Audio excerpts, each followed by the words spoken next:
They say every Take man it has a moment when he before it's too stops late. running from his What is it? past Why me? and starts You're riding right, just toward it. go. All right. For I'm on Cole it. Ironhide Brennan, that moment came on a Tuesday morning in March 2024 when a 79-year-old woman walked into his garage Good with to see you, old $40 and a friend. dream You that had too. been The bike dead for looks great. 28 years. Just like us. But let still me take running. you back.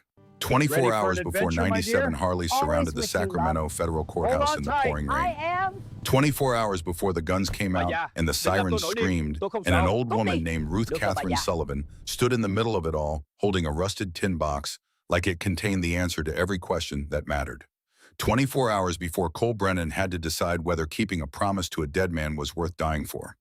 The garage sat at the ragged edge of Redding, California, where the town gave up trying to be civilized and let the dust and the desert take over. Cole Brennan had owned the place for 15 years, ever since he stopped pretending he was built for anything other than engines and asphalt and the open road that stretched between them. 5 in the morning, every morning, same routine for 45 years since he joined the Hells Angels at 23. Cole's calloused hand touched the chrome of his 1963 Harley Davidson panhead before his eyes were fully open. The bike sat in the center of the garage like an altar, and in a way it was. He'd bought it in 1976 when he was 20 years old with money he'd earned loading trucks at the lumber mill 12 hours a day, 6 days a week. Back then his hair was black and thick, his back didn't hurt every time he stood up, and he thought freedom meant never having to answer to anybody about anything. 45 years later, his hair was iron gray and thinning. His back reminded him every single morning that he was 68 years old and mortal, and he'd learned that real freedom was something you earned by keeping your word, even when keeping your word might cost you everything you had. The morning light came through the open garage door in dusty beams that looked almost solid in the still air. Cole ran his hand along the panhead's fuel tank, feeling the small dent near the cap where a beer bottle had bounced off it during a party in Bakersfield in 1982. Every scratch on that bike told a story. Every dent was a memory, every mile was a piece of his life, written in chrome and steel. On the workbench next to a coffee cup that had gone cold sometime around 2 in the morning sat a small metal object that didn't belong in a motorcycle garage. A military dog tag. Stainless steel, worn almost smooth by decades of being carried in pockets and rubbed between anxious fingers during sleepless nights. The tag read Garrett Brennan, USMC, 1968 to 1991. Cole picked it up the way he did every morning and held it to the light streaming through the door. His father, dead 33 years this coming February. Desert Storm, the first Gulf War, Operation Desert Saber. A Marine Corps gunnery sergeant who'd promised to come home and teach his son how to rebuild a carburetor properly, how to read the wind on a long ride through the mountains, how to be the kind of man who kept his promises even when the world gave him every reason not to. Garrett Brennan never came home. The funeral had been late February 1991 under a sky so gray it looked like the color had been leached out of the world. Cole was 35, then already 10 years deep into the Hells Angels Northern California chapter, already building a reputation as a man who didn't back down from a fight and didn't forget the people who'd stood beside him when things got ugly. He'd stood at the graveside in Redding Memorial Cemetery with his mother watching them fold the flag, with mechanical precision, listening to the rifle salute crack across the February sky like the world itself breaking in half. His mother had pressed the folded flag into his hands with fingers that wouldn't stop shaking and whispered through tears, "He was so proud of you, Cole. So proud." But Cole knew better.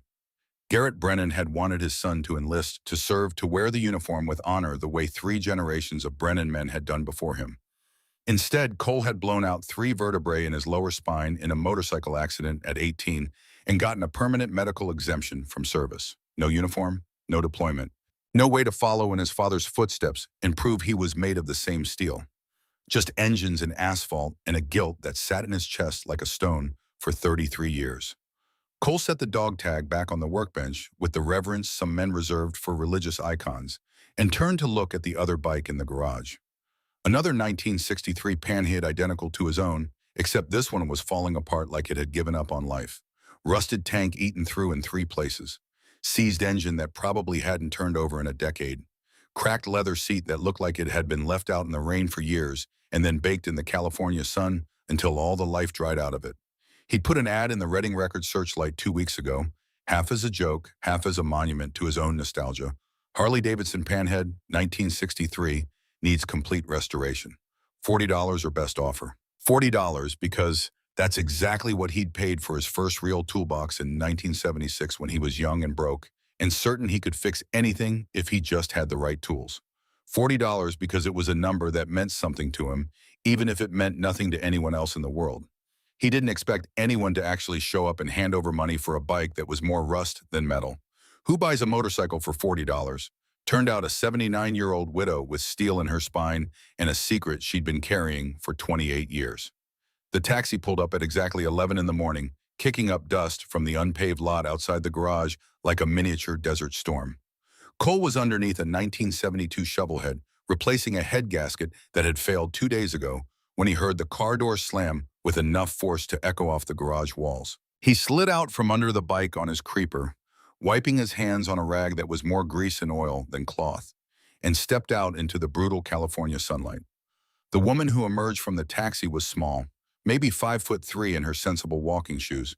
She wore a cream-colored cardigan despite the heat that was already pushing 90 degrees, and she carried a purse that looked older than Cole's motorcycle. Her hair was white as fresh snow pulled back in a neat bun, and her face had the kind of deep lines that came from smiling too much and crying when no one was looking and living long enough to understand the difference between the two. But it was her eyes that stopped Cole cold. Blue as a high desert sky, sharp as broken glass. The kind of eyes that had seen too much and remembered all of it and refused to look away. She paid the taxi driver, counting out bills from her purse with the careful precision of someone for whom every dollar mattered, and turned to face the garage. Her gaze went straight past Cole to the broken panhead sitting in the corner like a monument to better days. "That the one in the advertisement?" Her voice was steady, clear, with an East Coast accent that had been softened by decades in California but still lived in the vowels. Cole nodded, suddenly feeling like he was the one being evaluated. "Yes, ma'am." $40, yes, ma'am. She walked past him without waiting for an invitation, moving with the careful grace of someone who'd learned to navigate the world in a body that didn't always cooperate the way it used to. She stopped in front of the panhead and stared at it like she was looking at a ghost, or maybe a gravestone, or maybe both. Cole followed her into the garage, still wiping his hands, even though they were never going to be clean. "Ma'am, I appreciate you coming all the way out here, but I should tell you straight, that bike needs serious work.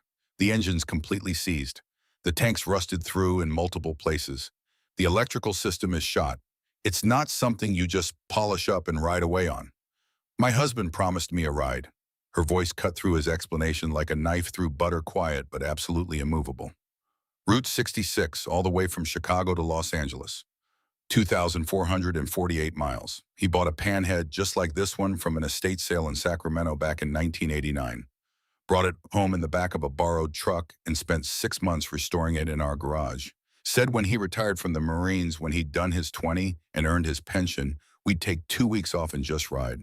No schedule, no plans, no destination except the road itself and each other." She reached out and touched the rusted tank with fingers that trembled just slightly, tracing the Harley-Davidson logo that was barely visible under decades of corrosion and neglect. "He didn't retire," she continued, her voice going softer but no less strong. "Desert Storm, February 1991. Lieutenant Patrick Sullivan, United States Marine Corps.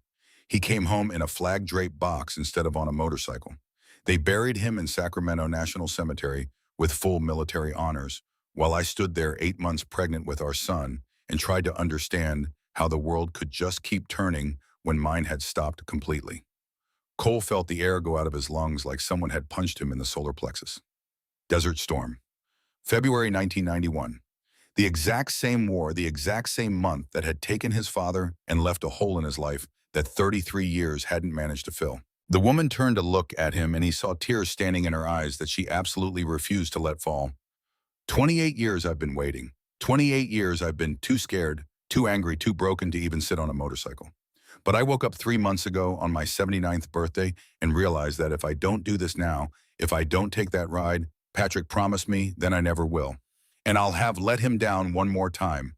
So here I am with $40 in a dream that should have died in the Iraqi desert, but somehow survived anyway. She opened her purse with hands that shook just enough to notice and pulled out 2 $20 bills. They were crisp and new, like she'd been to the bank specifically to get them, like this transaction mattered enough to do it right. She held them out to Cole with the dignity of someone offering a king's ransom. Cole didn't take the money. He couldn't. He was staring at her other hand, at the ring on her finger that had caught the light, and sent his heart into his throat. It was a simple gold wedding band, worn thin by decades of wear, but mounted on top of it was something that made his breath catch. A Marine Corps ring, silver and gold, heavy and solid. The eagle globe and anchor emblem, worn almost smooth by time and touch. But it was the inscription on the side, just visible in the morning light, that made everything click into place. He'd seen that inscription before, on a ring just like it, in a photograph his father had kept in his wallet and carried through 3 wars.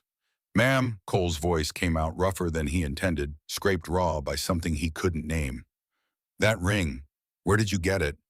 She looked down at her hand, surprised, like she'd forgotten she was wearing it after all these years. "My husband's.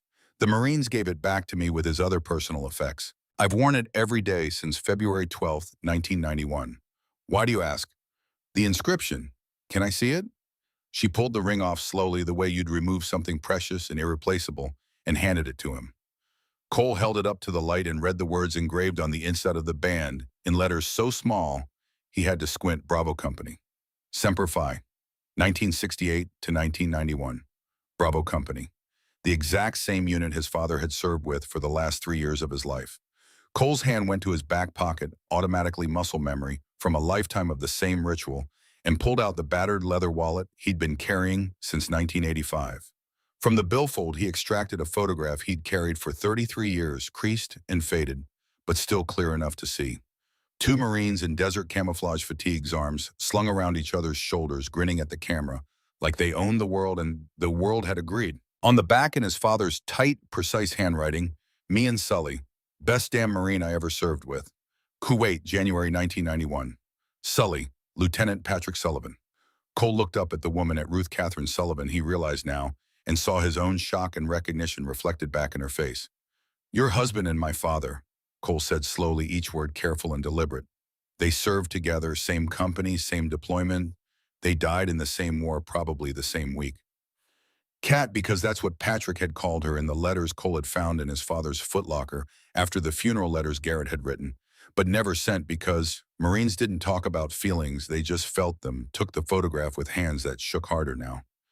"Garrett," she whispered, staring at the image like it might come to life. Patrick talked about him constantly, in his letters home and the phone calls, when he could get to a satellite link. He said Garrett Brennan was the finest man he'd ever served with, that Garrett had saved his life twice already, and probably would again before they made it home. He said if anything ever happened to him, if he didn't make it back, Garrett would take care of us. That Garrett would keep the promise Patrick couldn't. She looked up at Cole, and something passed between them that didn't need words, didn't need explanation. A recognition of a shared loss, a shared wound that had never quite healed and maybe never would. "But they both died," Kat said, her voice barely above a whisper. "February 10th, 1991. 4:17 in the morning, California time. I got the call from the base chaplain. Patrick and another Marine had hit an unmarked minefield during a reconnaissance mission near the Kuwaiti border. Both killed instantly.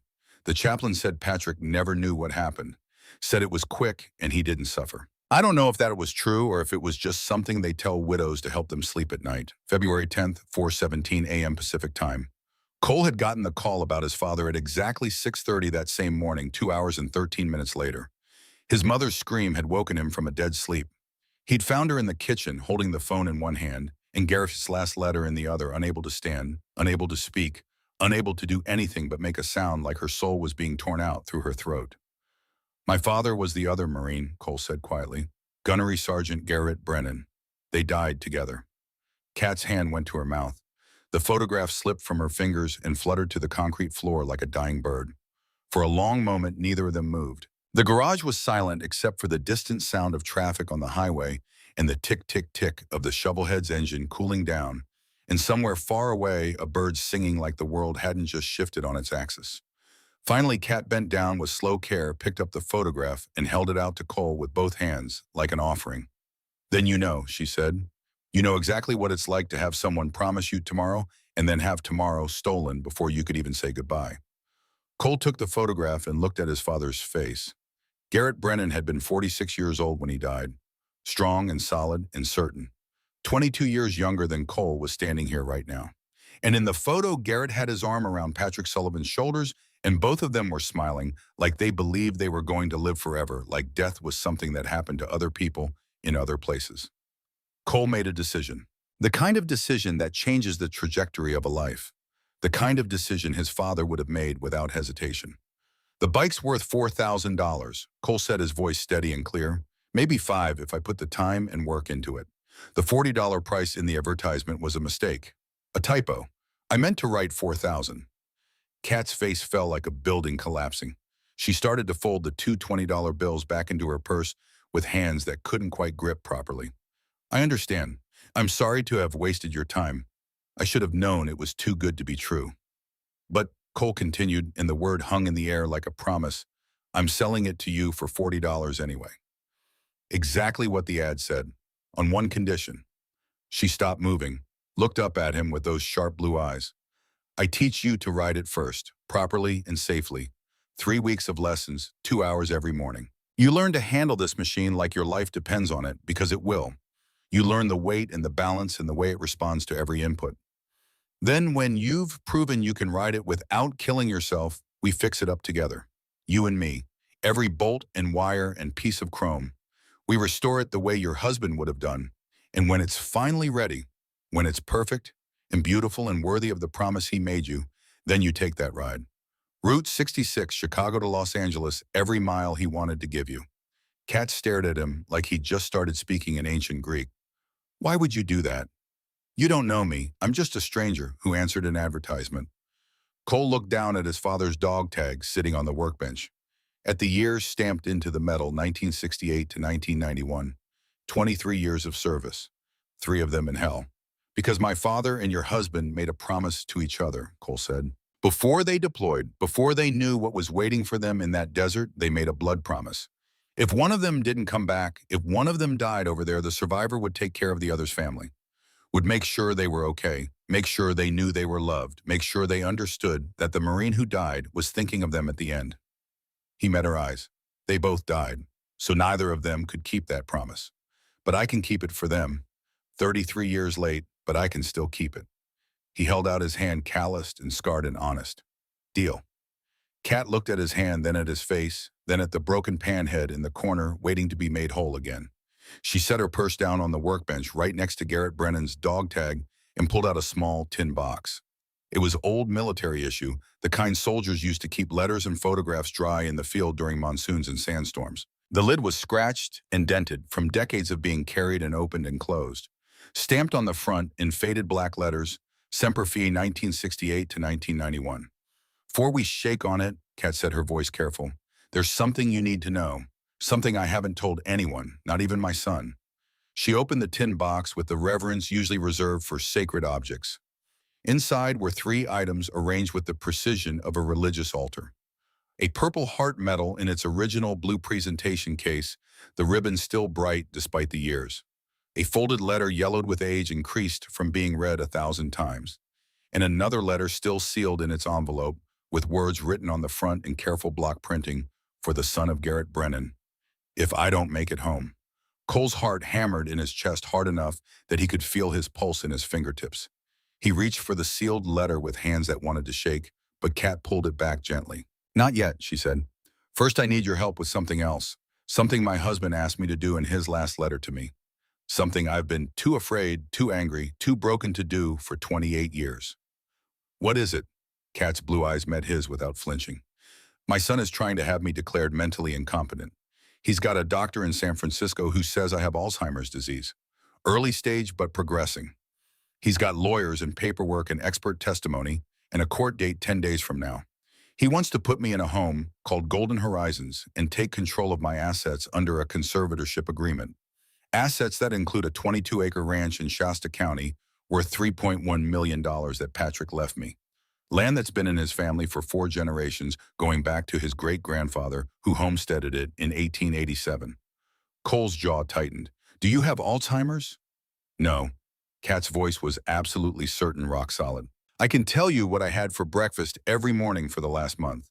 I can recite Patrick's service number from memory. I can name every man in his platoon and tell you which ones came home and which ones didn't. I can remember the exact words he said to me the last time I saw him, before he deployed, I love you, Maggie mine. Keep the home fires burning until I get back. I can remember everything. Everything except how to stop my own son from robbing me blind. Her voice went harder. The diagnosis is fake. My son paid for it. Dr. Marcus Whitfield, board-certified geriatric psychiatrist, Stanford Medical School, charged my son $75,000 to examine me for 30 minutes and write up a report saying I have Alzheimer's when I don't. And if I can't stop him, if I can't prove the diagnosis is fraudulent, I lose everything in 10 days. I lose the ranch. I lose my freedom. I lose the last thing Patrick died to protect. Why would your son do that? Money. The word came out bitter as poison. Vincent is a real estate attorney in San Francisco. Successful, rich, or at least he looks rich. Expensive suits, expensive car, expensive wife who divorced him 2 years ago and took half of everything. He's leveraged to his eyeballs and drowning. And he's already signed a contract to sell my ranch to a development corporation called Cascade Development. They want to build a luxury resort. Golf course, spa, 200 condominiums, starting at $800,000 each. Kat's hands tightened on the tin box. But Patrick's will is ironclad. The land can't be sold while I'm alive unless I explicitly agree to the sale or unless I'm declared legally incompetent by a court. Vincent tried to get me to agree to sell, tried to convince me the ranch was too much work, too much responsibility, too much for an old woman to handle. When I said no, when I told him I'd never sell Patrick's land, he stopped asking. 2 months later, he showed up with Dr. Whitfield and a diagnosis. Cole felt something cold and familiar settle in his chest. The same feeling he got before a fight broke out in a bar. The same feeling he got when someone violated the code. In the biker world, there were rules that mattered more than law. You didn't lie to your brothers. You didn't steal from your family. And you absolutely, under no circumstances, betrayed the people who trusted you. You have proof the diagnosis is fake. Not yet, but I will. I just need time. 10 days. And I need someone who isn't afraid of my son's lawyers or his money or his threats. Kat's voice was steel-wrapped in silk. Someone who understands that sometimes the right thing to do is the hard thing, the dangerous thing. Cole looked at the sealed letter in the tin box. The letter Patrick Sullivan had written to him 33 years ago, before Patrick knew he was going to die, before he knew Garrett was going to die with him. A letter from a dead Marine to the son of his dead best friend. He thought about his father's dog tag on the workbench. About Garrett Brennan keeping his promises even when it killed him. About the code that said you protected your brothers and their families, no matter what it cost. Cole Brennan held out his hand again, steady and sure. Deal. But we're going to need help. And when I say help, I mean the kind that makes lawyers nervous and judges pay attention. Kat took his hand. Her grip was stronger than he expected, firmer, the grip of someone who'd spent 28 years holding everything together by sheer force of will. What kind of help? Cole smiled for the first time that day. It wasn't a pleasant smile. It was the smile of a man who'd been in the Hells Angels for 45 years and knew exactly how to make powerful people very, very uncomfortable. The kind with motorcycles.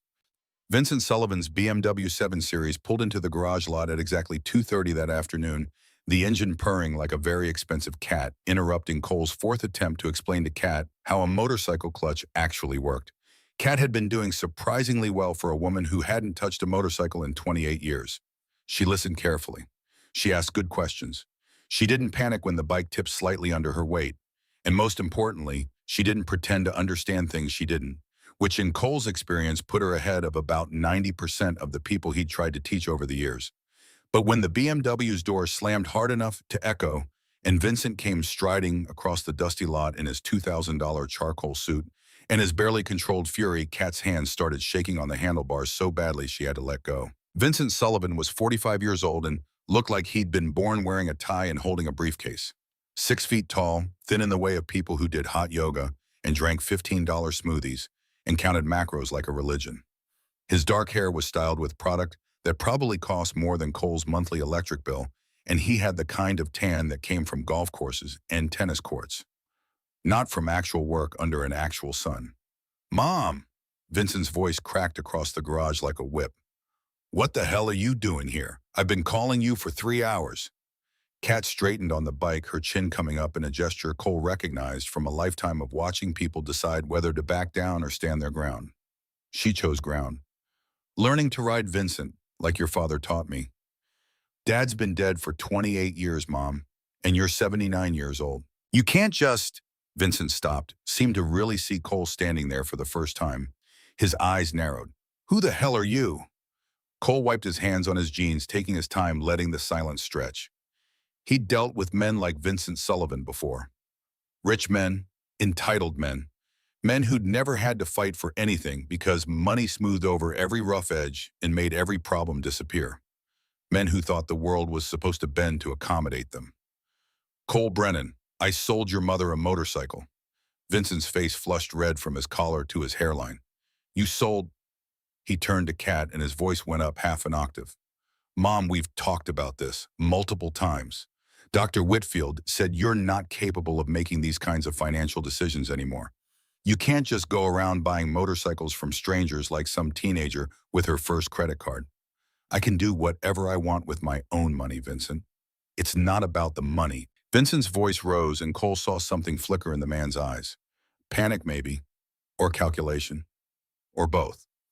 It's about your safety, your health. You have Alzheimer's disease. The doctor confirmed it. You could hurt yourself.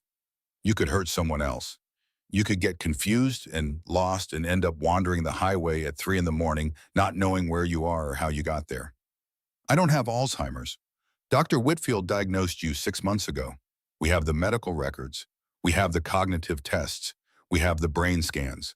The court date is in 10 days and Judge Hartford is going to grant me conservatorship because it's the right thing to do, because I'm trying to protect you from yourself. Vincent's voice softened, went pleading. Mom, please. I know this is hard. I know you don't want to admit you're getting older, that things are changing.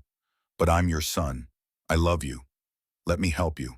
By putting me in Golden Horizons and selling the ranch to Cascade Development. Vincent's jaw tightened so hard Cole could see the muscles jump. The ranch is too much for you to manage. You said so yourself last year, when the well pump failed and the fence needed replacing. I said it was a lot of work. I didn't say sell it to developers so they can bulldoze Patrick's family home and build condominiums for Silicon Valley executives who want a weekend retreat. It's $3.1 million, Mom. That's not nothing. That's security. That's being able to afford the best care, the best facility, the best everything for however many years you have left. Vincent's voice hardened. And that money is going to be there whether you're in Golden Horizons or living independently, whether you sell the ranch or keep it and watch it fall apart because you're too stubborn to admit you can't handle it anymore.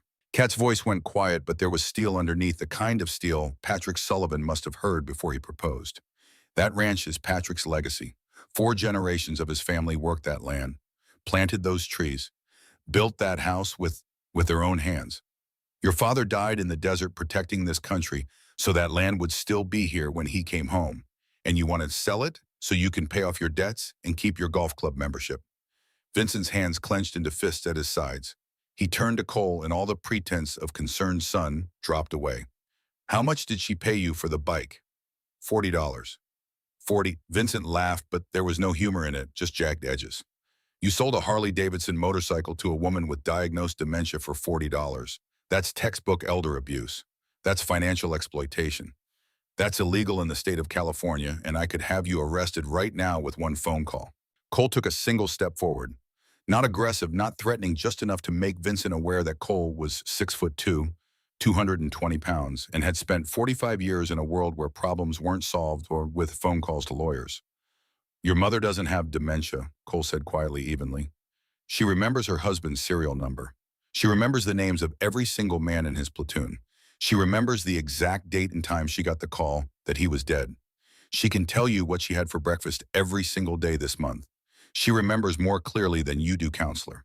So either Dr. Whitfield is incompetent or he's lying. Which is it? Vincent's eyes narrowed. Who the hell do you think you are? Someone who keeps his promises. Your mother's husband and my father served together. Same unit, same deployment. They died together in the same minefield on the same day in 1991. Before they deployed, they made a promise to each other. If one didn't come back, the survivor would take care of the other's family. They both died. So I'm keeping that promise for my father 33 years late. Vincent seemed to struggle for words. That's insane. That's not how the world works. You can't just decide to interfere in a family's private medical and legal matters because of some promise 2 dead men allegedly made to each other 3 decades ago. I did. And unless you've got a court order right now, this instant, saying your mother is legally incompetent, which you don't because the hearing isn't for 10 days, she can make her own decisions, including buying a $40 Harley from a stranger who happens to give a damn about keeping his word. Vincent pulled out his phone. We'll see about that. I'm calling my lawyer right now, and I'm filing for an emergency restraining order. You stay away from my mother. 500 feet minimum. If you violate it, you go to jail. And I'll make sure you never see daylight again. You do that, Cole crossed his arms. While you're on the phone with your lawyer, why don't you call Dr. Whitfield too? Ask him how much you paid him for that Alzheimer's diagnosis. I'm guessing it was a lot more than $40. Vincent went very, very still. His finger hovered over his phone screen. For just a second, his mask slipped and Cole saw something ugly underneath. Something scared. What did you say? You heard me? For a long moment, the two men stared at each other across 10 feet of dusty concrete. Then Vincent's phone rang in his hand, breaking the spell. He looked at the screen and something in his expression changed, tightened. This isn't over, he said to Kat without looking at her. I'm your son. I'm trying to help you. But if you won't let me help you, the court will force you to accept help. For your own good. He turned to Cole.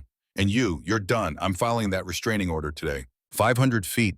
If I see you anywhere near my mother, you go to jail. He turned and walked back to his BMW without waiting for a response phone already pressed to his ear, already talking to someone in the urgent tones of a man who just had his plans threatened. Kat watched him go, her face expressionless. But when the BMW disappeared down the road in a cloud of dust and exhaust, she sagged against the panhead like all the strength had gone out of her legs at once. Cole caught her elbow, steadied her. You okay? That's my son, she whispered. I raised him by myself after Patrick died. Worked 2 jobs to keep us fed and housed. Put him through private school because he was so smart, so driven. Worked 3 jobs to pay for his college when he got into Berkeley. I was so proud when he passed the bar exam. So proud when he made partner at his firm, and now he's doing this. People change when money's involved. Not like this. Not Vincent. He was a good boy, a good man. He loved his father. When Patrick died, Vincent was 12 years old and his whole world ended. I thought he'd follow in his father's footsteps. Join the Marines. Serve. Honor his dad's memory. Kat's voice broke. But he went the opposite direction. Law school, corporate law, real estate deals. As far from combat boots and dog tags as he could possibly get. People grieve differently. I know, but somewhere along the way he forgot what Patrick stood for. Forgot about honor and service and taking care of people weaker than yourself. Forgot that being a man means doing the right thing even when it costs you. Her voice went hard. Now he's trying to rob his own mother, and I don't even recognize him anymore. Cole helped her off the bike. You really think the diagnosis is fake? I know it is. I've never been sharper. Never been more certain. But I can't prove it by myself. I need help. I know people.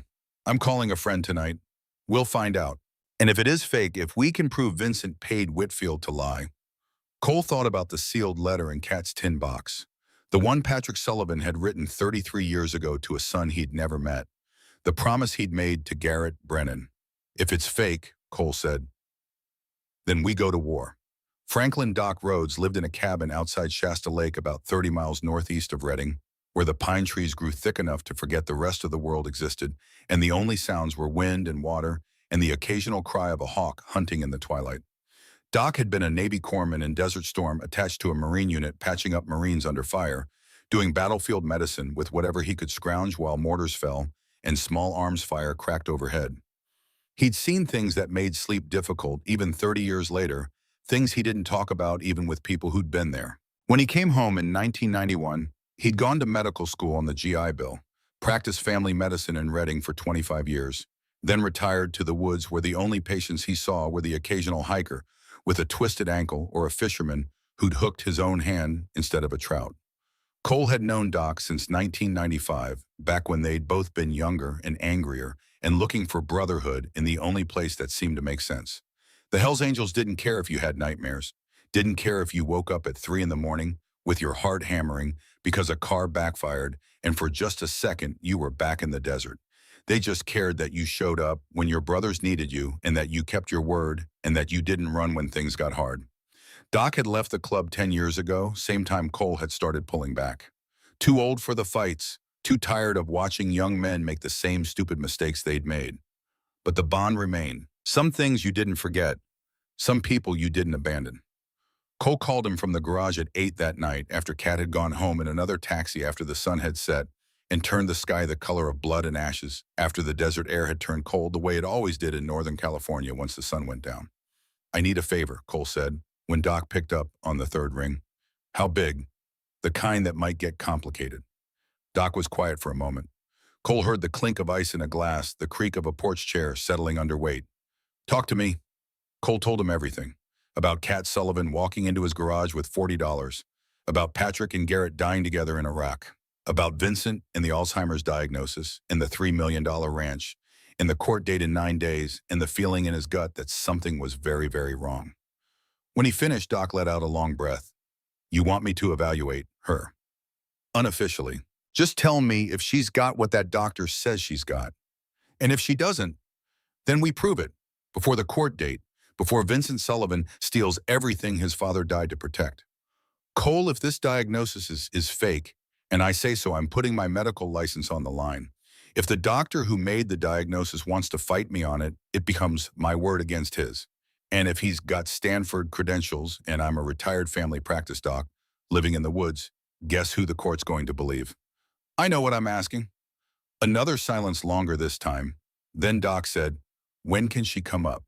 "Tomorrow morning. Make it 11. Bring her to the cabin. I'll do a full cognitive workup. And Cole, if this goes where I think it's going to go, you're going to need more than just me." "I know." Cole hung up and stood in the garage for a long time looking at the two panheads. His bike restored and perfect, every bolt and wire exactly where it should be. Kat's bike still broken, still waiting, still full of potential that might never be realized if Vincent got his way. He picked up his father's dog tag and held it to the light one more time, reading the inscription he'd memorized 33 years ago. Then he opened his wallet and pulled out the photograph of Garrett and Patrick young and alive and certain they'd see tomorrow. On the back, in his father's handwriting, the words Cole knew by heart. "Miani and Sully. Best damn Marine I ever served with." And below that, added later in different ink, shakier handwriting, like it had been written in a hurry or under stress. "If something happens to me, someone take care of Maggie and the boy."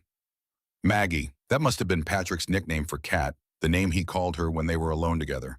And the boy would be Vincent, who was now 45 years old and trying to rob his own mother blind. Cole put the photograph back and pulled out his phone. Scrolled through his contacts until he found the number he needed. Luther Wrench McCoy, 72 years old, hands that could rebuild an engine blindfolded in the dark. A man who'd been in the Hells Angels longer than Cole, who remembered when the patch meant something more than leather jackets and weekend rides. Luther picked up on the third ring. "It's late, Cole. I need the brotherhood." Silence. Then carefully, "How many?" "All of them who still remember what the patch means. All of them who understand that brotherhood isn't just about riding together on sunny days." "That's a lot of asking for something you haven't explained yet." "Tomorrow night, my garage, 7 p.m. I'll explain everything then." Luther was quiet long enough that Cole thought the line had gone dead. "Then this better be worth pulling 15 men out of their lives, Cole." "It's a widow," Cole said. "A Marine's widow. Her husband died in Desert Storm same day as my father. And her son is trying to steal everything that Marine died to protect. We've got 9 days to stop him, or she loses it all." "Jesus," Luther said softly. "That's all you had to say." "I'll have 15 men there by 7. Good men, the kind who remember." Cole made 4 more calls that night. Ezekiel Preacher Townsend, who'd found God after leaving the club, but still showed up when brothers needed him because faith didn't replace loyalty. Brutus Tiny Kowalski, 280 pounds of solid muscle and bad knees and unshakable courage. Jasper Hawk Dalton, who'd spent 20 years as a cop in Oakland before the department decided his methods were too old school and showed him the door. And Marcus Shadow Reynolds, who'd been the club's lawyer before he got disbarred for punching a judge who called his client white trash. By midnight, Cole had his crew. 15 men, average age 67, all of them with more scars than sense, and a code that said, "You didn't let the powerful crush the weak." He turned off the garage lights and walked to his truck, but before he climbed in, he stopped and looked back at Kat's panhead, waiting in the corner. In 9 days, either that bike would be roadworthy and Kat would be free to ride it, or Kat would be locked in a nursing home and the bike would sit here gathering rust until Cole couldn't stand looking at it anymore and sold it for scrap. Cole got in his truck and drove home through the darkness, but he didn't sleep. He sat on his porch with a beer he didn't drink and watched the stars wheel overhead and thought about his father. Garrett Brennan had been 46 when he died. Strong, stubborn, the kind of man who kept his promises even when keeping them cost him his life. He'd promised his country 23 years of service. He'd given them every one. He'd promised his wife he'd come home. He'd tried, and he'd promised Patrick Sullivan that if one of them didn't make it back from the desert, the survivor would take care of the other's family. But neither of them survived. Both promises died in the sand. So here was Cole Brennan, 68 years old, picking up a promise his father couldn't keep for a woman he'd met yesterday, because that's what you did when you understood that brotherhood meant something more than just riding together when the weather was good. It meant standing up when everyone else sat down. It meant keeping your word when breaking it would be easier. It meant being the kind of man Garrett Brennan had tried to raise. Doc's evaluation the next morning took 2 hours. He put Kat through memory tests, cognitive assessments, questions designed to expose confusion or disorientation, or any of the 100 warning signs of dementia. Cole sat in the cabin's main room drinking coffee that tasted like tree bark, listening to Kat's steady, clear voice answering every question with perfect accuracy. When they came out, Doc looked tired. He poured himself a cup of the terrible coffee and gestured for Cole to follow him onto the porch where they could talk privately. "She's sharp as a tack," Doc said quietly. "Sharper than me, probably. Sharper than most people half her age. No cognitive decline, no memory loss, no confusion, no disorientation. Whatever Dr. Marcus Whitfield diagnosed her with, it isn't Alzheimer's. It isn't even normal age-related forgetfulness. That woman in there could pass a pilot's licensing exam." So the diagnosis is fake. I can't prove it's fake without seeing Whitfield's actual examination notes and test results and comparing them to what I just observed. But yeah, based on what I've seen, it's fake as a $3 bill. Cole leaned against the porch railing, looking out at the lake. "Can you testify to that in court?"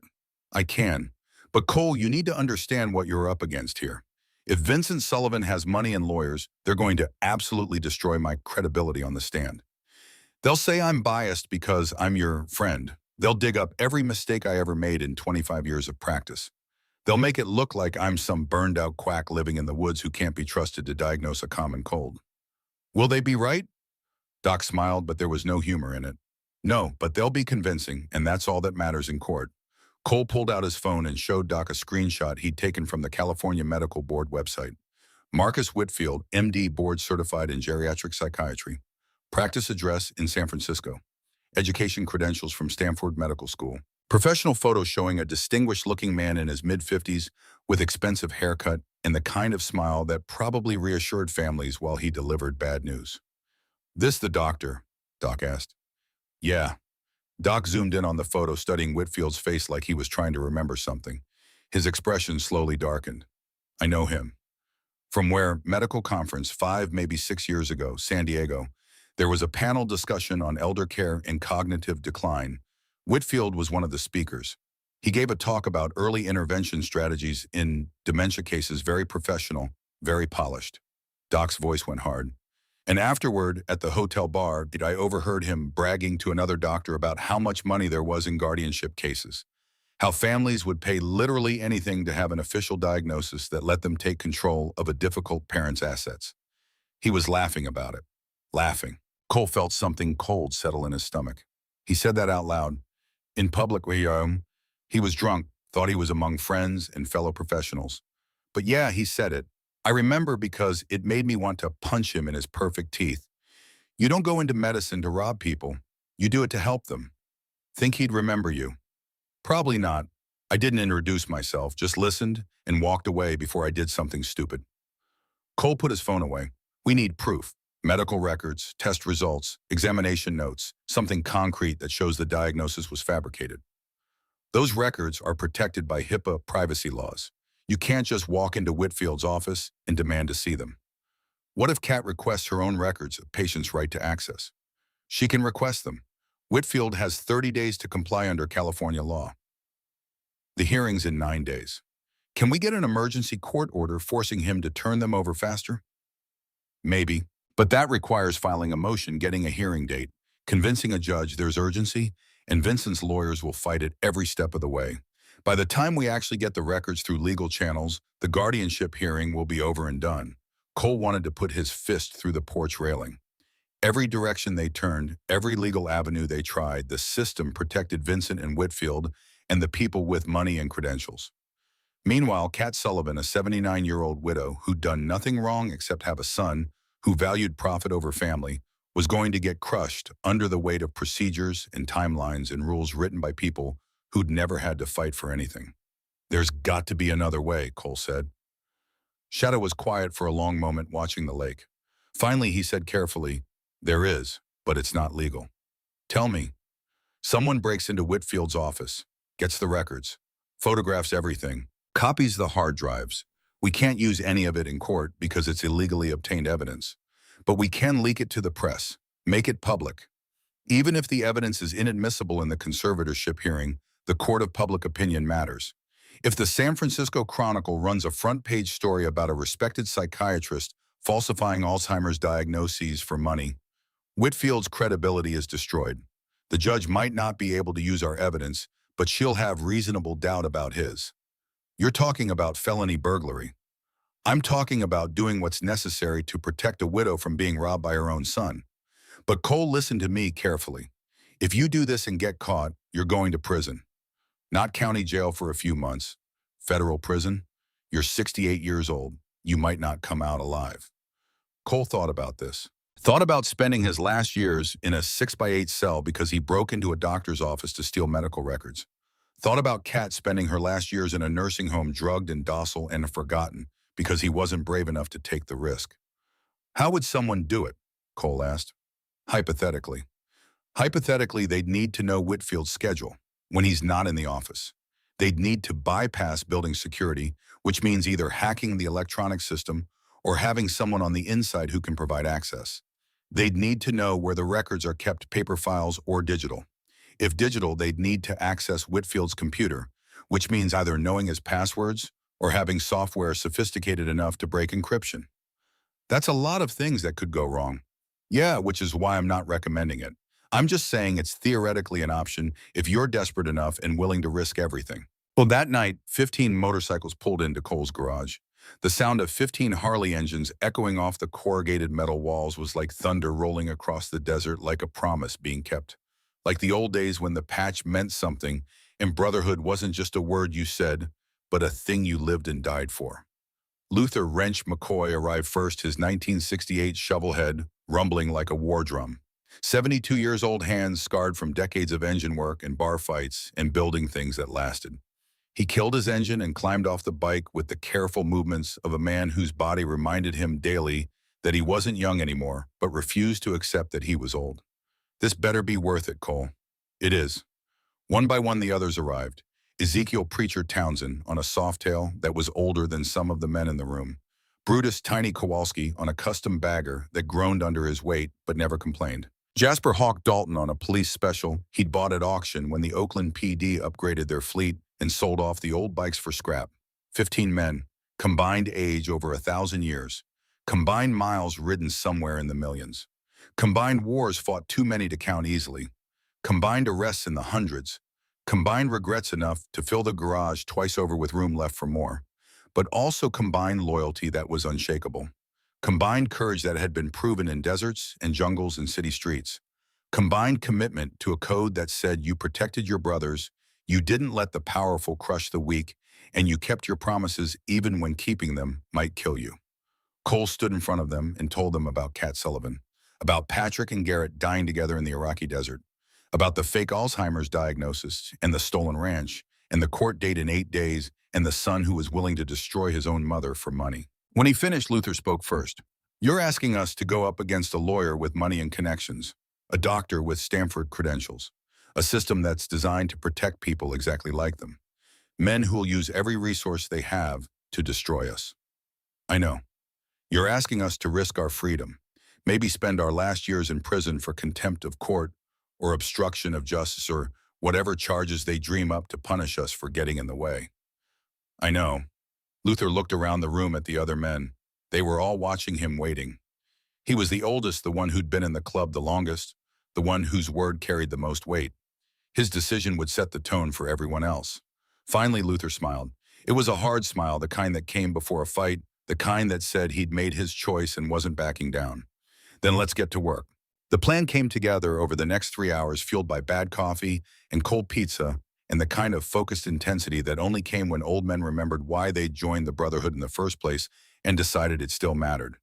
Jasper Hawk Dalton, the ex-cop, would use his remaining contacts in law enforcement to dig into Vincent Sullivan's background. Look for weaknesses, past cases, unhappy clients, ethics violations, anything that could be used as leverage or could establish a pattern of misconduct.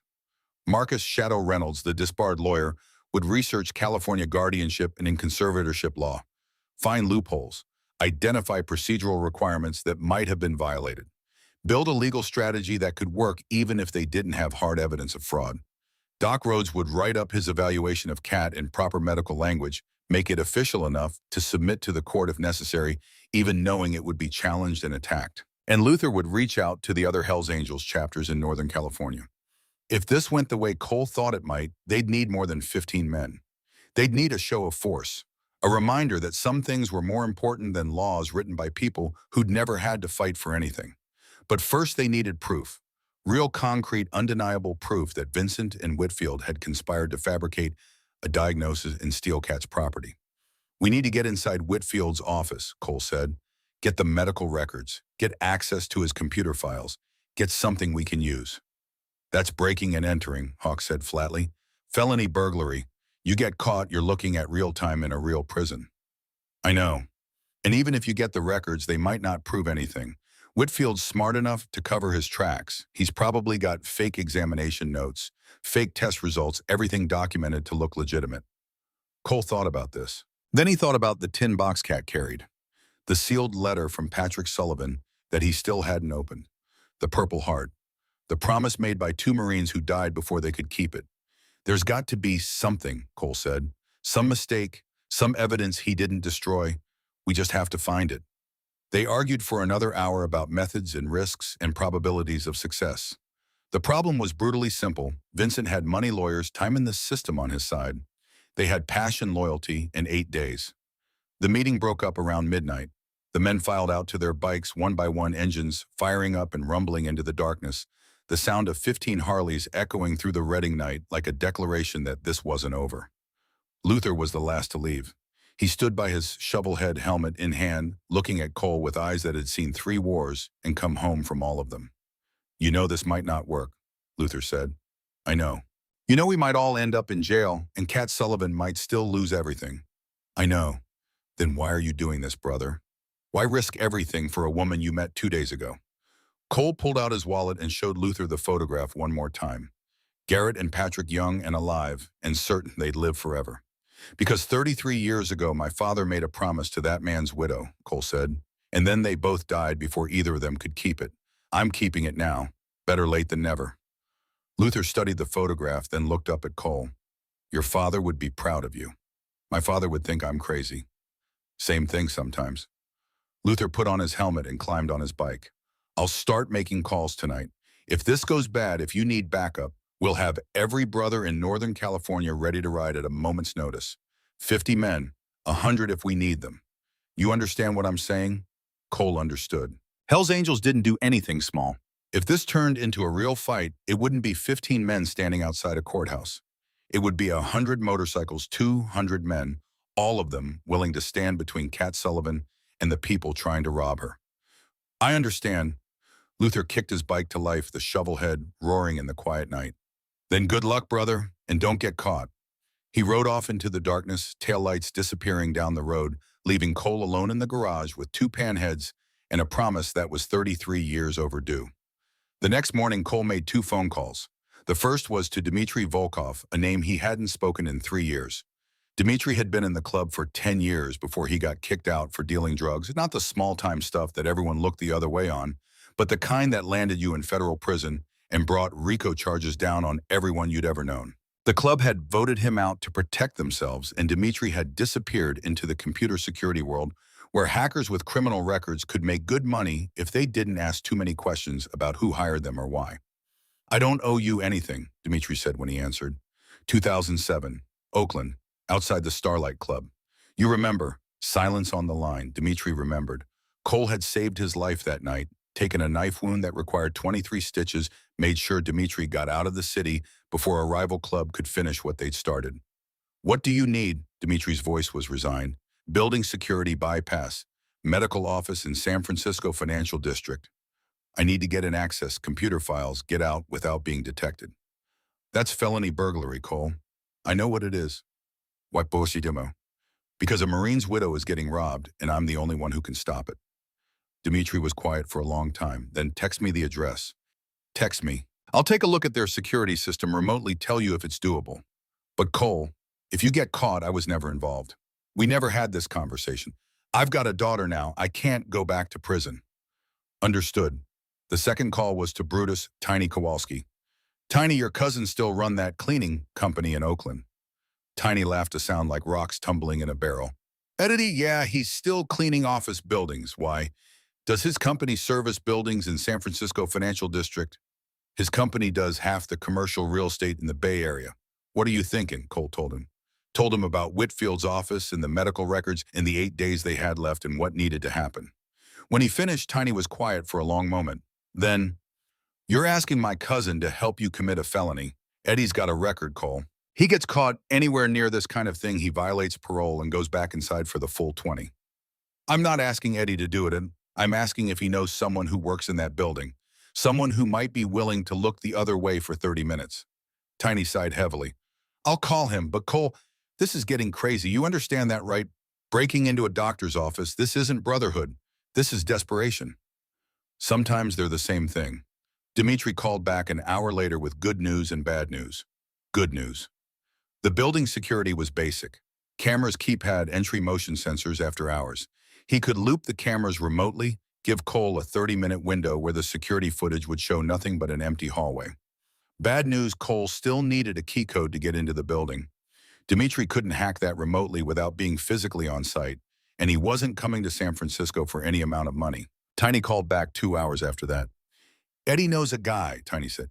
Cleaning supervisor. Works the night shift in that building. Guy owes Eddie money from a poker game. Enough that he might be willing to work off the debt by lending his keycard for 30 minutes and not asking questions. When Kashim. Friday night, 11 p.m., cleaning crew goes in at 11 buildings empty except for security and the cleaners. Your window is 11:15 to 11:45. 30 minutes. After that, the supervisor needs his keycard back and you were never there. That's 2 days before the hearing. Yeah, better hope you find what you're looking for.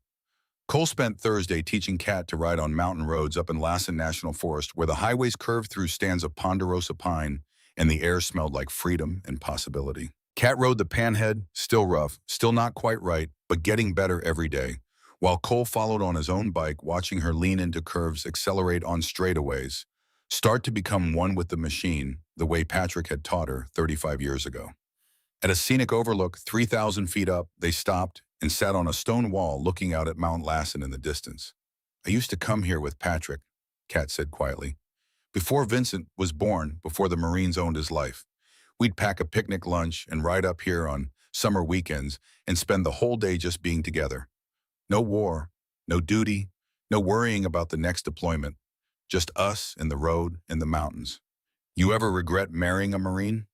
Every single time he deployed, every single time the phone rang at strange hours and I thought it might be the call telling me he wasn't coming home. Every single time I watched the news and saw body counts and casualty reports and wondered if one of those numbers was my husband.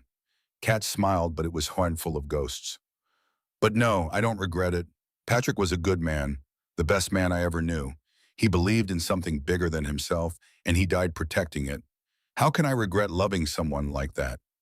Cole thought about his father, about Garrett Brennan dying in a minefield next to Patrick Sullivan, both of them keeping promises to a country that would forget them as soon as the war ended and the news cycle moved on to the next crisis. My father believed too, Cole said, believed so deeply that he left his family and went to a desert on the other side of the world because someone in Washington told him it was his duty. And he died there in the sand. And for what the war ended, Saddam Hussein got executed years later by someone else. Iraq's still a mess. Afghanistan's worse. And my father is still dead, still buried in Reading Memorial Cemetery. and the world moved on without missing a beat. You sound angry. I am angry. I'm angry that good men die for abstractions while men like your son get rich and live forever. Kat reached over and took his hand. Her skin was soft, wrinkled, warm with life. Vincent wasn't always like this. When he was young, when Patrick was still alive, Vincent wanted to be exactly like his father. Wanted to serve, wanted the uniform, wanted to be a Marine. But after Patrick died, something in him broke. He stopped believing in anything except money and success and climbing higher than everyone else so that no one could ever hurt him again. That's not an excuse for what he's doing. No, it's not, but it's an explanation. Kat squeezed his hand.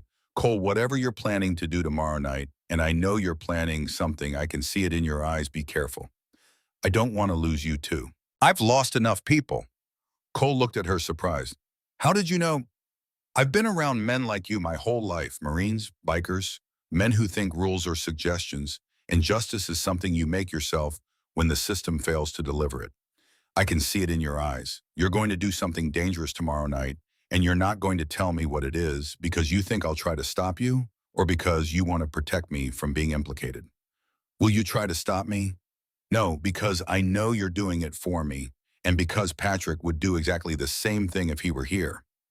Kat pulled the tin box from her jacket pocket and opened it with care.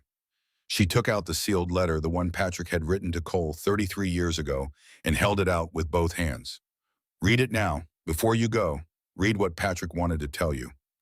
Cole's hands shook as he took the letter. 33 years. 33 years, this letter had existed sealed in waiting, and now finally he was going to break that seal and read the words a dead Marine had written to him before that Marine knew he was going to die. He broke the seal carefully like breaking a promise and unfolded the paper. Patrick Sullivan's handwriting was neat and precise. Despite being written in a war zone, the letters carefully formed like penmanship still mattered even in the desert. The letter was dated February 8, 1991, 2 days before Patrick and Garrett died. To the son of Garrett, Brennan, if you're reading this, it means your father and I didn't make it home from Iraq. I'm sorry for that. Sorrier than you can possibly know. Garrett talked about you constantly. Every night in the tent, every morning over coffee that tasted like dirt, every quiet moment when we weren't actively trying not to die. How proud he was of you. How much he wished you could have served but understood why you couldn't. How much he wanted to get home and teach you everything he knew about motorcycles and honor and being a man worth knowing. We made a promise to each other, Garrett and I. We made it the night before we deployed over beers in a bar in Oceanside. If one of us didn't come home, if one of us died over here in this godforsaken desert, the survivor would take care of the other's family. Make sure they were okay. Make sure they knew they were loved. Make sure they understood that the Marine who died was thinking of them at the end. But if you're reading this letter, then we both failed that promise. We're both gone. We're both dead. And our families are alone. So I'm asking you, begging you to do what we couldn't. Take care of my wife, Maggie. Take care of my son, Vincent, who will be born 3 months after I die and who I'll never get to meet. Make sure they know they're not forgotten. Make sure they know their Marine came home even if it wasn't the Marine they expected. Your father was the best man I ever knew. He saved my life twice in this deployment alone. Once from enemy fire when a sniper had me pinned, and Garrett came back for me when any sane person would have stayed in cover. Once from myself when I was ready to give up, ready to quit, and he reminded me what we were fighting for and why it mattered. On February 10th, we're scheduled for a reconnaissance mission near the Kuwaiti border. Intelligence says there might be Iraqi units retreating through the sector. It's probably nothing, probably just routine. But if something happens, if something goes wrong, I want you to know something. I stepped on a mine. I felt it click under my boot. I knew I was dead. Your father was 20 feet ahead of me. He could have kept walking, could have saved himself, should have saved himself. Instead, he turned around, came back, tried to find a way to get me off that mine without detonating it. He knew it would probably kill us both. He did it anyway, because that's who Garrett Brennan was. A man who kept his word, even when keeping his word meant dying. I hope you're like him. I hope you're the kind of man who keeps promises even when it costs everything. Take care of my Maggie. Take care of my boy. Semper Fi, Lieutenant Patrick Sullivan, United States Marine Corps. Cole read the letter 3 times. Then he folded it carefully and put it back in the envelope. His eyes were wet, but he wasn't crying. Not quite. He saved Patrick, Cole said, his voice rough. My father went back and tried to save him, even though he knew it would kill them both. All these years I thought my father died in an accident. Random bad luck. But he chose it. He chose to die trying to save his friend. All these years, Cole had carried guilt like a stone in his chest. Guilt that he hadn't served. Guilt that he wasn't the man his father wanted him to be. Guilt that he'd let Garrett down by not following in his footsteps. But his father hadn't needed Cole to follow him. Garrett had just needed Cole to understand what mattered, what was worth dying for, what promises meant. Patrick asked me to take care of Vincent, Cole said. Your son, the man who's trying to rob you. Vincent's not who Patrick thought he'd become, Kat said quietly. But that doesn't change what Patrick asked you to do. How do I take care of someone by sending them to prison? Kat looked out at Mount Lassen, at the vast expanse of California wilderness stretching to every horizon. Sometimes taking care of someone means stopping them from becoming something they'll hate themselves for being. Vincent's going down a dark road. If you stop him now, maybe he gets a chance to find his way back to being the man his father hoped he'd be. Cole put the letter in his jacket pocket right next to his father's dog tag. 2 dead Marines, 2 promises, 1 last chance to make it right. Tomorrow night, Cole said, I'm breaking into Dr. Whitfield's office. I'm stealing medical records. If I get caught, I go to prison for the rest of my life, and you lose the hearing and everything your husband died for is gone. And if you succeed, then we have a fighting chance. Kat stood up and walked to the panhead. She climbed on, started the engine with a kick that was getting smoother every time, and looked back at Cole. Then don't get caught. Friday night, 11 p.m. Cole stood in the alley behind the medical building in San Francisco's financial district, wearing all black, carrying a small backpack with the tools he'd need. The city was quiet this late, just the distant sound of traffic and a homeless man singing somewhere 3 blocks over. His phone buzzed. Text from Dimitri cameras looped. Window starts now. 30 minutes. Cole pulled on thin leather gloves and walked to the service entrance. The cleaning supervisor was there looking nervous, holding a key card like it was burning his hand. 30 minutes, the man said. Then I need this back. And I never saw you. Cole took the key card, swiped it. The lock clicked and opened. You never did. Inside the building was silent except for the hum of fluorescent lights and the distant sound of a floor buffer somewhere upstairs.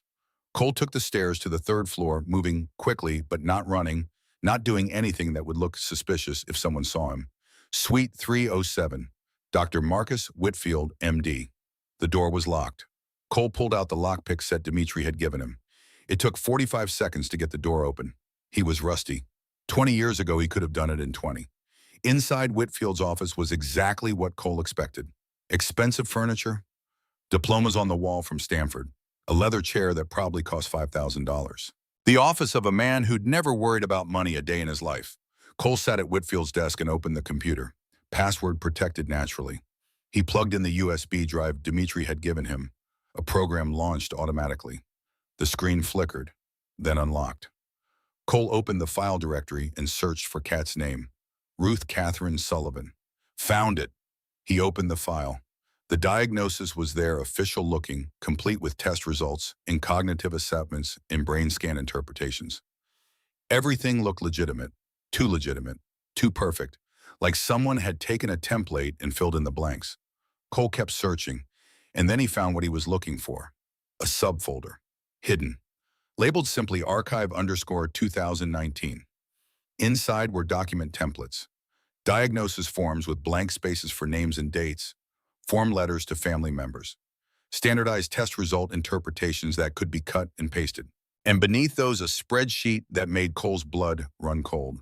23 names, 23 elderly patients, each with a diagnosis: Alzheimer's, dementia, cognitive decline, each with a date, each with a notation: conservatorship approved or guardianship granted.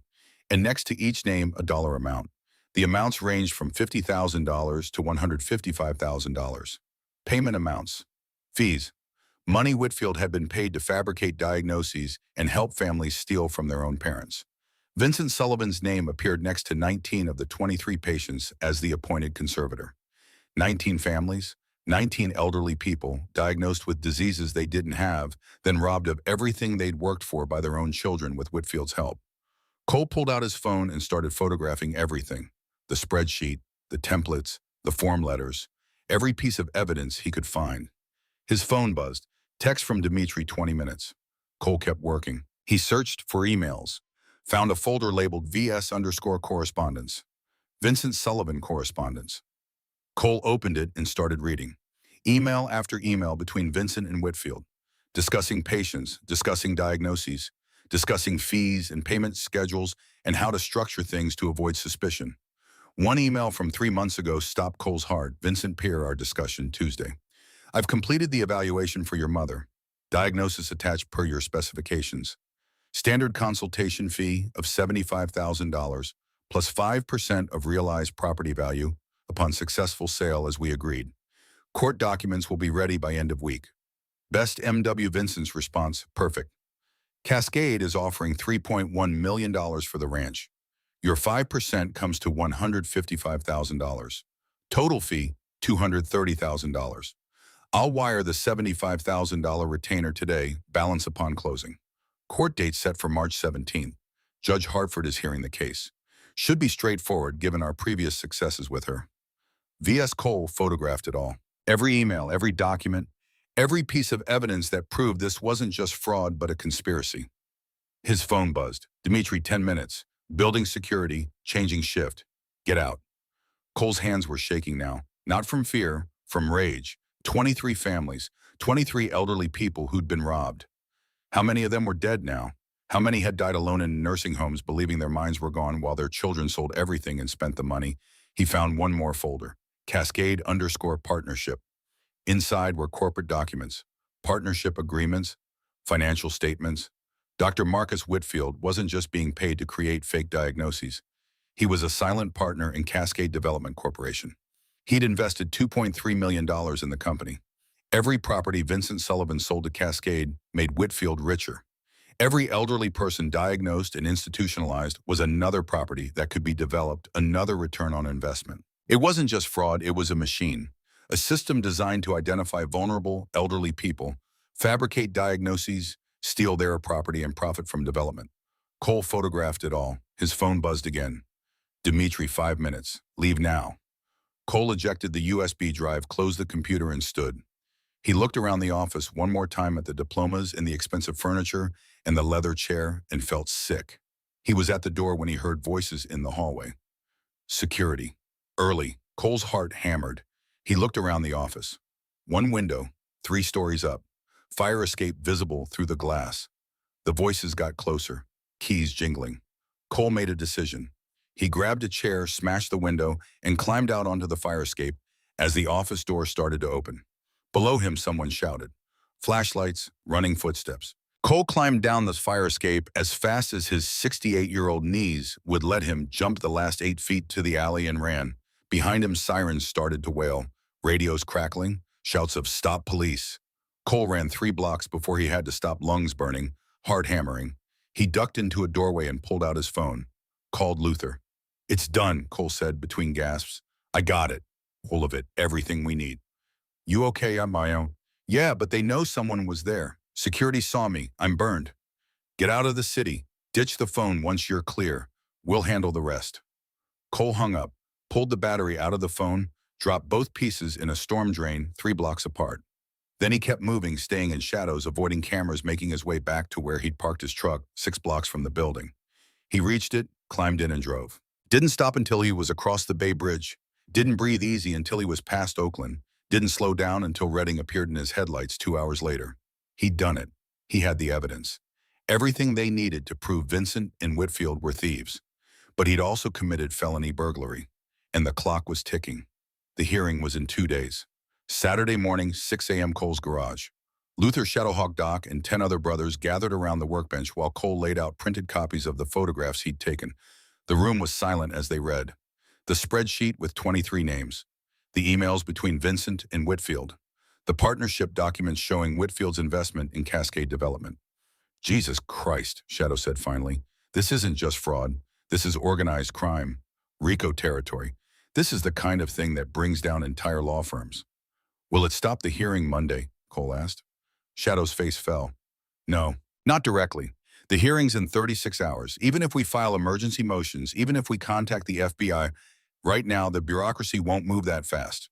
Judge Hartford will still hold the hearing. She'll still listen to Whitfield's testimony. And unless we can get these documents admitted as evidence, which we can't because they're stolen, she'll probably grant the conservatorship. Then what was the point, Cole asked, anger rising. What was the point of risking everything if it doesn't change anything? It changes everything, Hawk said, just not in the next 36 hours. Cole, look at this. 23 victims, 19 of them connected to Vincent Sullivan, email evidence of conspiracy, financial documents proving Whitfield profits from the thefts. This is enough to put them both away for 20 years. But building a federal case takes time. We don't have time. No, Shadow agreed. We don't, which means we do this the hard way. We show up at the hearing Monday morning with every piece of evidence we have. We dare Judge Hartford to ignore it. We make sure there are cameras there, reporters, witnesses. We make it public. And if she still grants the conservatorship, we go nuclear. We leak everything to every news outlet in California. We destroy Vincent Sullivan and Marcus Whitfield in the court of public opinion. Luther spoke up. How many brothers can we get to Sacramento by Monday morning? Cole looked at him. Why, vowing? Because we're going to need a show of force. We're going to walk into that courthouse with Cat Sullivan with all our evidence, with Doc's evaluation, with everything we have. And we're going to make it impossible for them to sweep this under the rug. We're going to have so many witnesses, so many cameras, so much attention that Judge Hartford will have to think twice before she helps Vincent Sullivan rob his own mother. How many can you get? Luther pulled out his phone. Give me until tonight. I'll have a number by midnight. He walked outside to make calls. The others kept studying the documents, planning legal strategies, figuring out how to package the evidence in a way that would have maximum impact. Cole sat down on a workbench stool, suddenly exhausted. He'd barely slept in 3 days. His hands hurt from where he'd scraped them climbing down the fire escape. His knees ached. His back was killing him. But he had the evidence. He had the proof. 23 families had been robbed, and now he could prove it. Doc sat down next to him. You did good, brother. You got what we needed. I broke the law. You exposed criminals. There's a difference. Well, they're in the eyes of the law, why? Maybe not. But in the eyes of God, in the eyes of your father, yeah, there's a difference. Doc put a hand on Cole's shoulder. Garrett Brennan went back into a minefield to try to save his friend. You broke into an office to save that friend's widow. The law might not see those as the same, but I do. Cole pulled out the letter Patrick had written. Read it again. The words about Garrett choosing to go back, choosing to die, trying to save someone he loved. Because that's who Garrett Brennan was. A man who kept his word even when keeping his word meant dying. Cole had kept the promise. Finally. 33 years late and possibly too late to matter. But he'd kept it. Luther came back inside at 8 p.m. 97. 97 what? Bikes, brothers. I made calls to every chapter in Northern California, explaining what's happening. 97 men confirmed they'll be in Sacramento Monday morning. Average age 67. All of them veterans or sons of veterans. All of them ready to stand with Cat Sullivan. Cole felt something catch in his throat. Luther, don't thank me. This is what we do. This is what the patch means. We protect our own. And Cat Sullivan is one of ours now. Sunday, Cole spent the day with Cat at the abandoned airstrip, teaching her to ride for what might be the last time. She was good now. Really good. Confident and smooth and in control. She handled the panhead like she'd been born to it. Tomorrow, Cole said during a break, a lot of things are going to happen. I know. We're going to walk into that courthouse with evidence that your son has been stealing from families all over California. That he and Dr. Whitfield have been running a fraud conspiracy for years. We're going to expose them. We're going to try to stop the conservatorship. He paused. But Kat, I need you to understand something. If we succeed, if we stop this, Vincent is going to prison. Your son, the boy you raised, he's going to spend the next 20 years in a federal penitentiary. Kat was quiet for a long time. Then Vincent made his choices. He knew what he was doing. He wasn't confused or desperate or forced into this. He chose to steal from his own mother, from other people's mothers and fathers. He chose money over family, over honor, over everything Patrick taught him. She looked at Cole. Patrick asked you to take care of Vincent. This is how you take care of him. You stop him before he destroys himself completely. Maybe in 20 years when he gets out, he'll understand that you saved him. They rode until sunset, the California sky turning orange and gold and red, the desert air cooling as the sun dropped below the horizon. Tomorrow they'd go to war. Tonight they rode. Monday morning, March 17th, 2024. The hearing.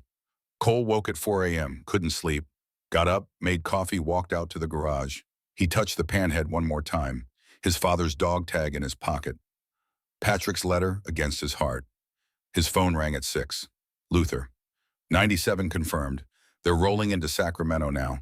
Meeting at Capitol Park at 7:30. Then we ride to the courthouse together. Luther, I don't know how to...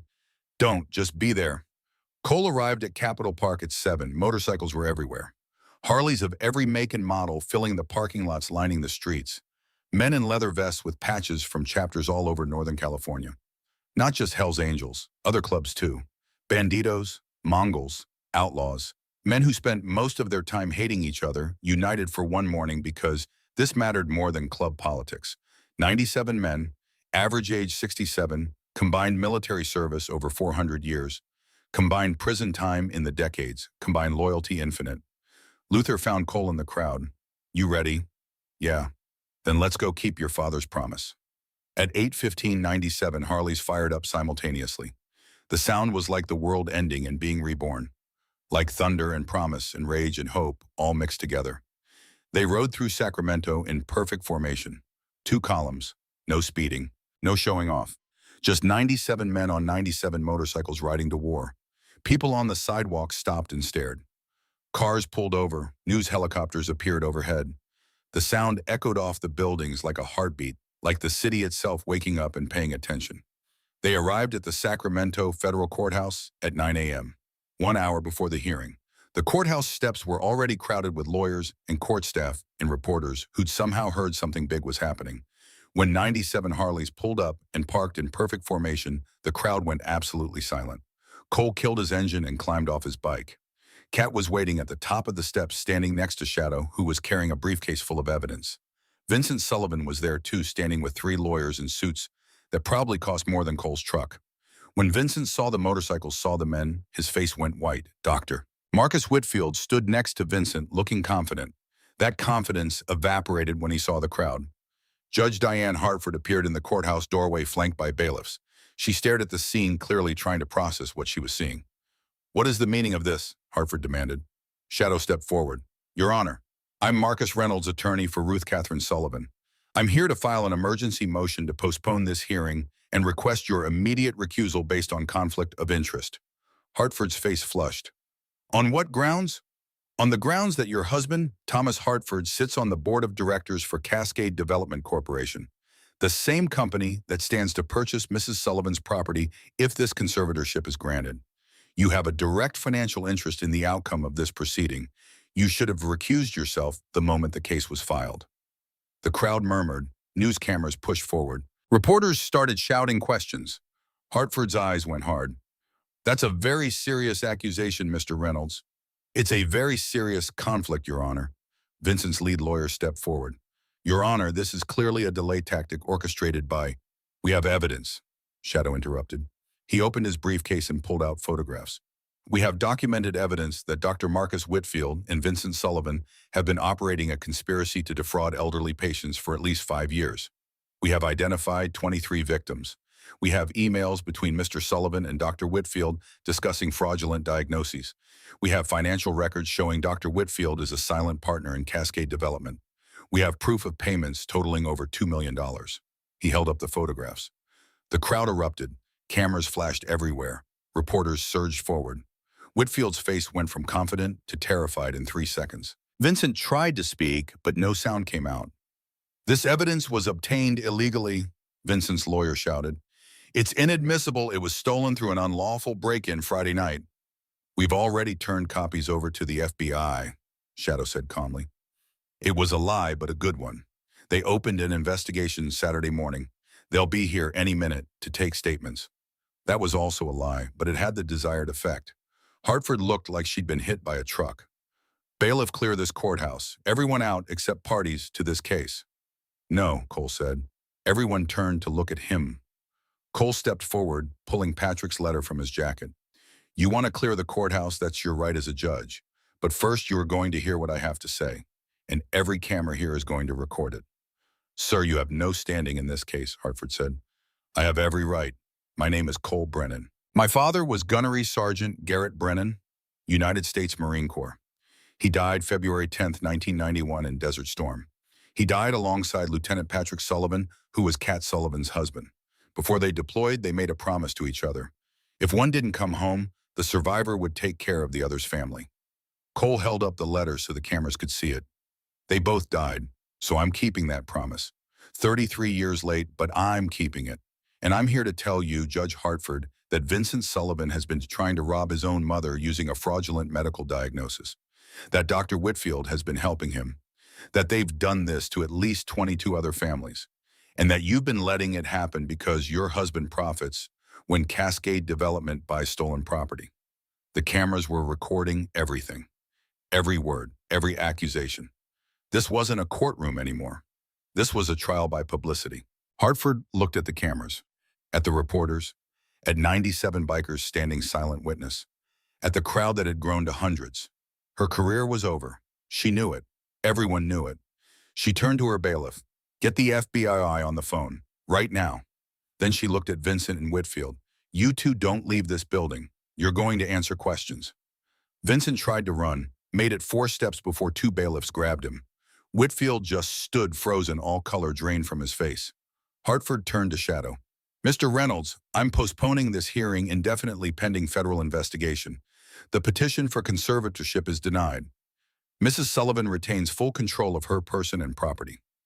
Kat closed her eyes. Tears ran down her face. Cole walked up the steps and took her hand. It's over, he said. No, Kat said, smiling through tears. It's just beginning. The FBI arrived within 30 minutes. They arrested Vincent Sullivan and Marcus Whitfield on the courthouse steps. Cameras caught everything. The investigation moved fast.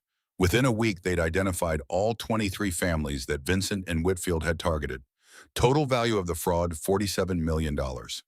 Judge Diane Hartford resigned Monday afternoon. She wasn't charged. They couldn't prove she'd known about the conspiracy, but her judicial career was over. The trial took 8 months.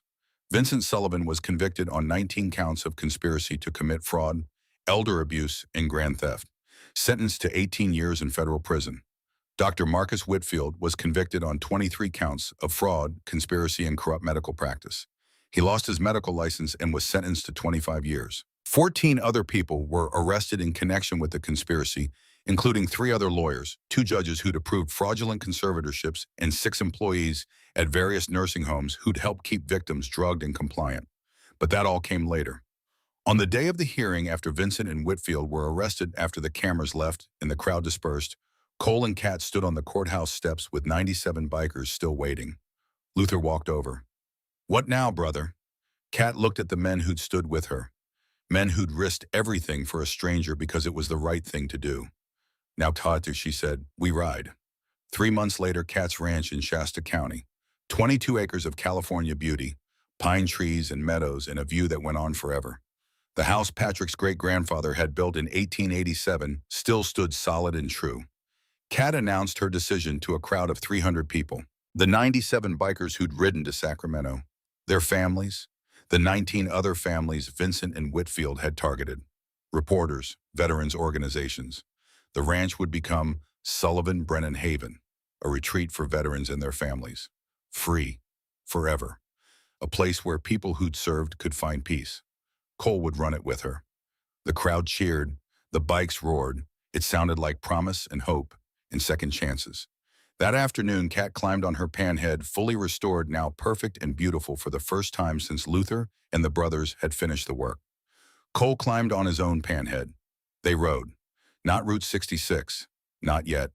That would come next month, a 2-week journey from Chicago to Los Angeles, fulfilling the promise Patrick had made 35 years ago. But today they rode through the California mountains, along the coast, through forests and past lakes. 2 panheads. 2 people keeping promises for 2 Marines who died before they could keep them themselves. Behind them, 97 Harleys followed. Brothers, witnesses. Proof that some promises never die, they just wait for the right people to keep them. Epilogue. 3 years later.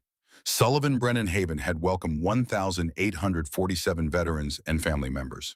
The ranch had grown, 8 cabins now, a workshop where Cole taught motorcycle repair, a memorial garden with 2 names carved in stone, Garrett Brennan and Patrick Sullivan.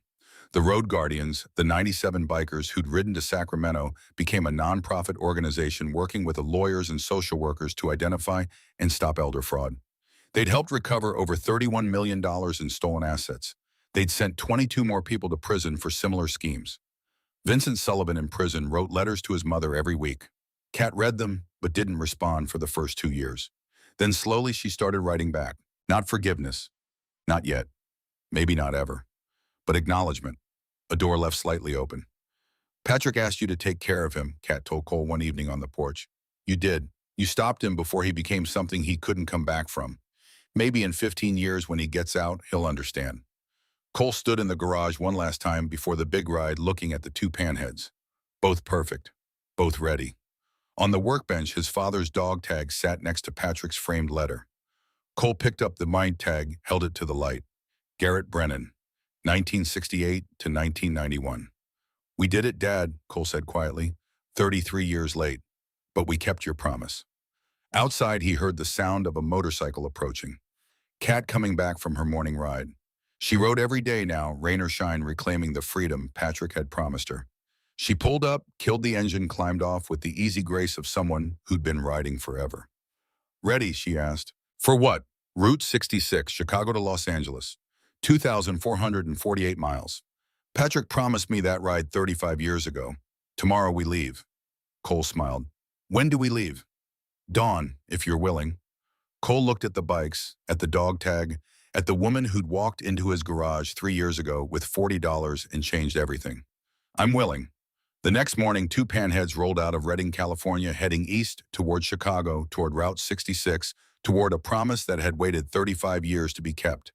Behind them, 97 Harleys fired up and followed. Because that's what brotherhood meant. That's what promises meant. That's what family meant. They rode through the sunrise, engines rumbling chrome, gleaming the road, stretching ahead like possibility itself. Somewhere in whatever place Marines go when they die, Garrett Brennan and Patrick Sullivan watched and smiled, because their sons, the one who shared blood and the one who shared promises, had finally brought them home.